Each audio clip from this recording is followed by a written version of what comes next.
Andrew McCART, IFL TV, proudly sponsored by Everlast, and I've got to say, I'm just interviewed the tallest heavyweight. I'm probably going to interview the heaviest heavyweight, Tiny, Hosea Stewart. Tiny, first and foremost, mate, press conference done, man. How are you finding the whole week?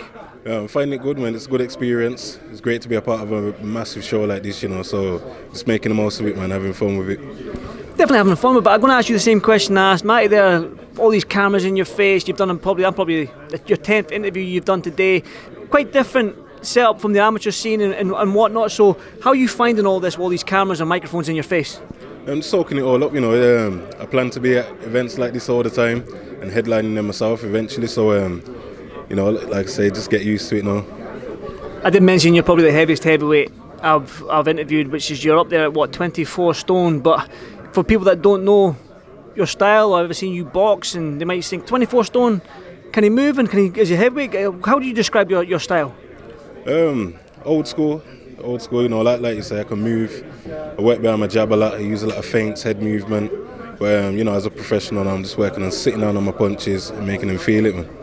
Well, you've spotted Anthony Joshua and you talk about sitting on the punches. Did he feel any of your punches in that spar? I should hope so. I'm a heavyweight, but like I say, being in the camp, I feel like I gave a good account of myself. Everybody that I sparred, they all come out and gave me high praise. So I just got to take that confidence and move forward with it now. What was that experience like? Because obviously I know a few people. Kieran Muller, who trains down there, the Irish fighter that trains with, he said Anthony Joshua gave him advice and he was kind enough to sit down and talk to him for an hour or two. What was it like for you with Anthony Joshua? What kind of advice did he give you coming into that heavyweight scene? Great, he just told me to carry on doing what I'm doing. He was surprised at how skillful I am. Asked me, because at the time I was coming off a long layoff in amateurs. He asked me, he's like, "Is this not you at your best?" And I was like, "No, and I'm operating at about 20%." And he was like, "Fair play." He's like, "Stay on it, man." He said, "I can't wait to see you up there, man." So it's just good hearing that come from him, that acknowledgement. So it's good, man. Just nothing but confidence from there. Again, same question I asked to Matty. When you're obviously a young heavyweight coming through, but when you look at the Tyson Furies, Anthony Joshua's and Dillian Whyte's, they're in their 30s now. Do you know what I mean? Tyson Fury's hinted at retirement. Who knows with Dillian Whyte? If he win, loses or draw, Joshua's obviously going against Usyk. It's a tough division. It's a great division to be in at that world level. But for you, by the time you get to that level, they will retire. And the heavyweight division needs a big name.